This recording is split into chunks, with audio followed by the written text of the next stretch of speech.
আসসালামু আলাইকুম। যে আমার পুকুর পাড়ে কাজটা যেটা ঢালাই করেছিলাম আজকে 10 দিন হলো, 10 দিনে 11 দিন হলো। তা আজকে আমি পানিটা ছাড়লাম, কেননা তোমার পুকুর পাড়ে ওই সাইডে প্লাস্টার করছি তো, বাইরের সাইডে, ওই জন্য আজকে পানিটা ছাড়লাম। তো চলো আমি তোমাদেরকে প্লাস্টারটা দেখাচ্ছি কী অবস্থায় প্লাস্টারটা হচ্ছে। কাজটা না দেখলে না আশ্চর্য হবে, কাজটা দেখে তারপর বলবে কেমন ধরনের কাজটা হচ্ছে। ঠিক আছে, তো এক সাইড হয়ে গেছে প্লাস্টার, আবার সেই সামনের সাইডে যে সাইডে ডিজাইনটা করা হয়েছিল ওই সাইডে প্লাস্টারটা আছে। তো করছে, আজ দিন শুরু করেছে। তো চলো আমি তোমাকে দেখাচ্ছি। মিস্ত্রি ওইদিকে কাজ করছে। এই বাইরের এক সাইড হয়ে গেছে, এই যে এই সাইডটা হয়ে গেছে। হ্যাঁ,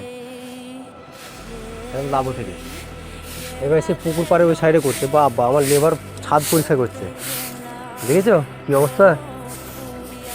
এই দেখো লেবারের ছাদ পরিষ্কার করছে, দেখো কিরে লেবার, মুখটা দেখা। তো যাই হোক, লেবার খুব ভালোই আছে, একদম মোরফুল মিস্ত্রি, একদম চেন সিস্টেম লেবার আছে, খুব বিশাল বড় লেবার। এই দেখো এই সাইডে আজকে ধরেছি প্লাস্টার।